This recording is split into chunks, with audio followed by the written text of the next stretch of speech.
ಹರೇ ಕೃಷ್ಣ. ನಮಸ್ಕಾರ ಎಲ್ಲರಿಗೂ. ನಾನು ನಿಮ್ಮ ಅರ್ಪಿತಾ. ಇವತ್ತು 10ನೇ ಅಧ್ಯಾಯದ 8ನೇ ಮತ್ತು 9ನೇ ಶ್ಲೋಕ ಹಾಗೂ ಅದರ ಅರ್ಥ ಹೇಳ್ತಾ ಇದ್ದೀನಿ.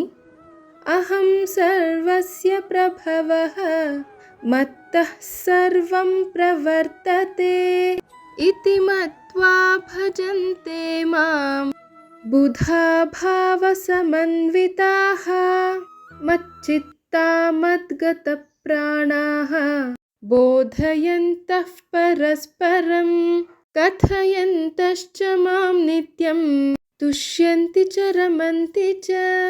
ಅರ್ಥಾತ್ ಶ್ರೀಕೃಷ್ಣ ಹೇಳ್ತಾರೆ, ವಾಸುದೇವನಾದ ನಾನೇ ಈ ಜಗತ್ತಿನ ಉತ್ಪತ್ತಿಗೆ ಮೂಲ ಕಾರಣವಾಗಿದ್ದೇನೆ ಮತ್ತು ನನ್ನಿಂದಲೇ ಇಡೀ ಜಗತ್ತು ನಡೆಯುತ್ತಿದೆ. ಹೀಗೆ ಶ್ರದ್ಧಾ ಭಕ್ತಿಗಳಿಂದ ಕೂಡಿದ ಜ್ಞಾನಿಗಳಾದ ಭಕ್ತರು ನನ್ನನ್ನೇ ಭಕ್ತಿ ಭಾವದಿಂದ ಭಜಿಸುತ್ತಾರೆ.